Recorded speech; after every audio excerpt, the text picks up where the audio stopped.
Greetings out there. This is your host RYONBO, and today comes another video. Today we have Peacock to review. Boy, I like to talk about her a lot, don't I? So what I did was to take a sketch that I had done previously with an image I found on Twitter. I wanted to flesh out her design in my own style and figure out how the arms and fingers work. I also wanted to figure out this translucency thing. You'll see it in the video later. So there's a chance that this video may be age restricted, so just be prepared for it. For today's story, however, I'll go over how my local customs department thought I was a scammer. For privacy reasons though, I won't mention the name of the company I shipped through. And some additional information before I begin. When ordering an item from the States, in this case, it arrives at a facility where at my US shipping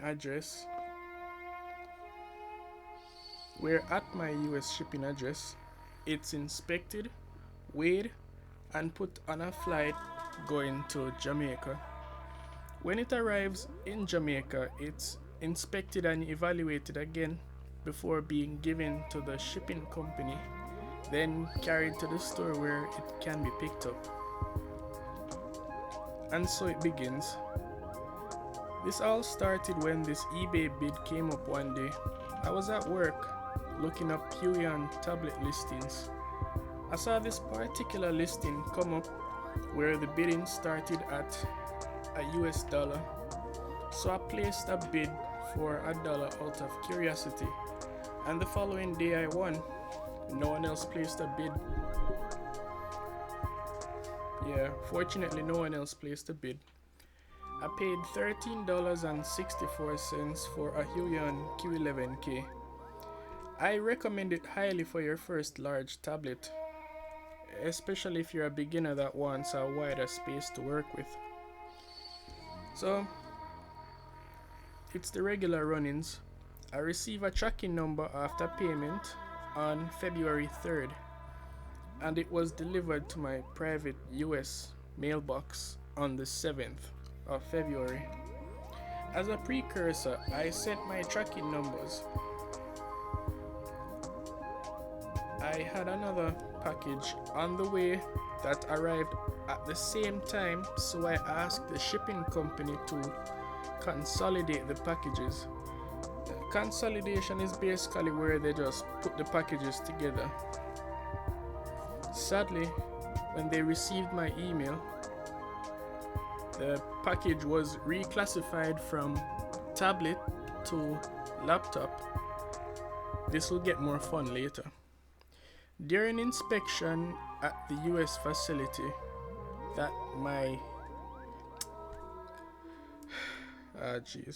During inspection at the US facility that has my US mailbox, a few days later it was put on a flight on the 10th from the US to Jamaica, where I live.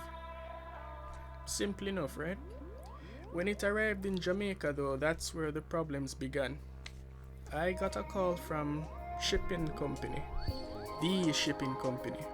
where I was asked to send the tracking numbers again.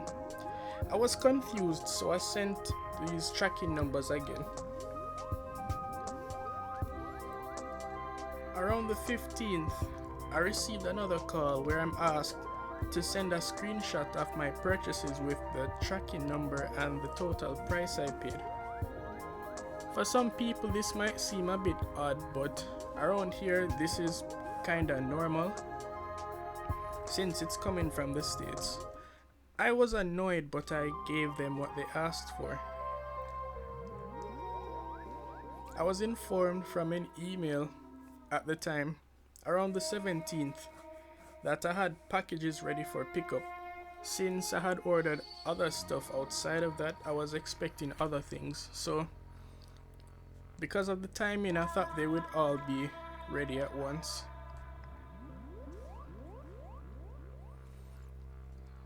So on the 18th, I went to the pickup location after work, but when I got there, the tablet and the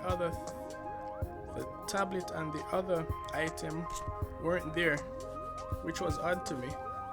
So I asked the lady at the front desk about it, and she said it was still stuck at the airport for some reason. So I said okay and left with what was there for me. Since I gave them the information they asked from before, I just continued to wait for them to call me. After another week and a half, however, I decided to call the same pickup location to ask about the packages pending, since it's been a while. The lady that answered said she couldn't say anything about it. She gave me a number for their head office, so I figured I had to call them. I called the number and the following converse surprised me.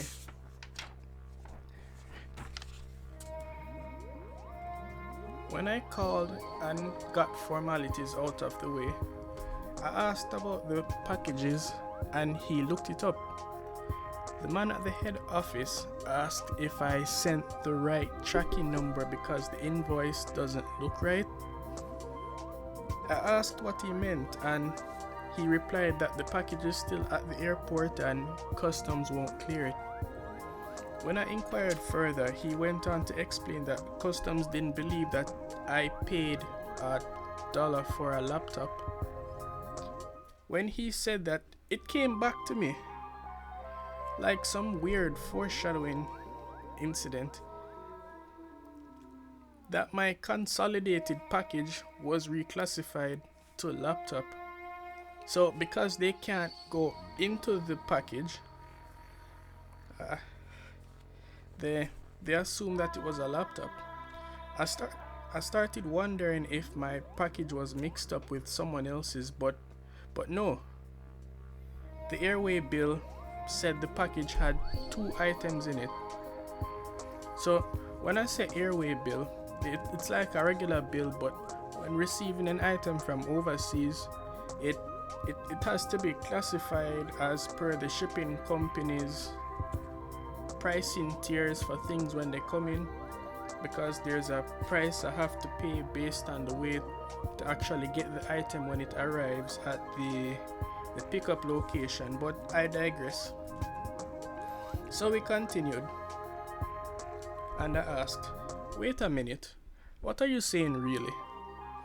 Then the man went on to explain that the package was suspicious, so it was held by customs. So naturally I said I didn't understand what he was saying. The man pointed out that it's held under suspicion because of the price, and if I really paid $13.64 for it. At that point I got really silly. So I said, so what is it then? Are they trying to say I'm a scammer? And the man replied, yes, but only because they don't believe you paid $13.64 for a drawing tablet.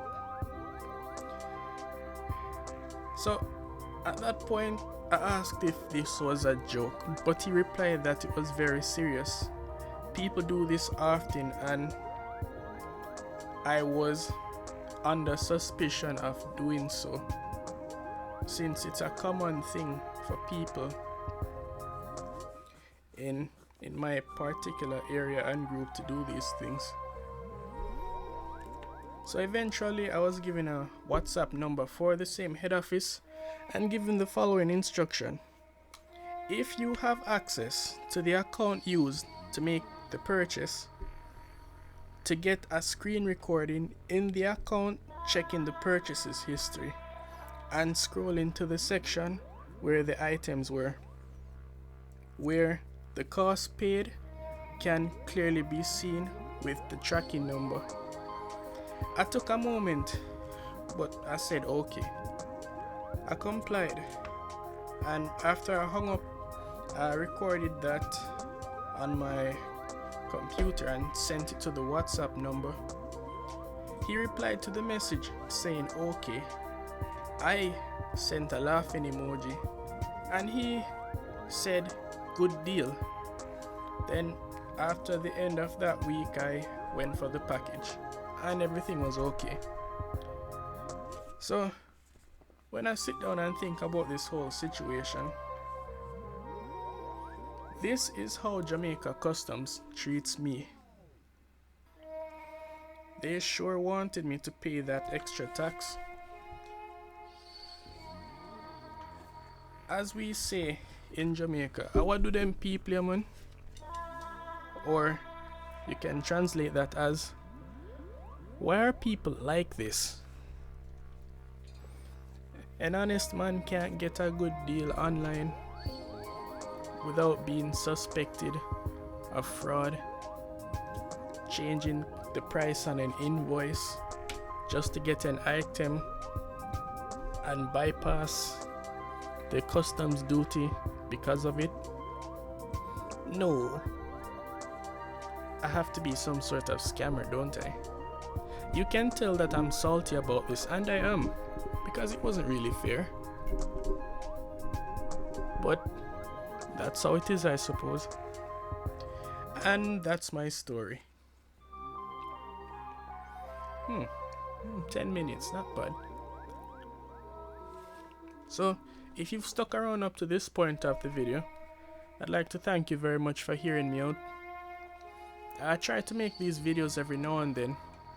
I thought I'd include voiceovers just to make it more interesting while you look at what's going on in the background. And so, we continue.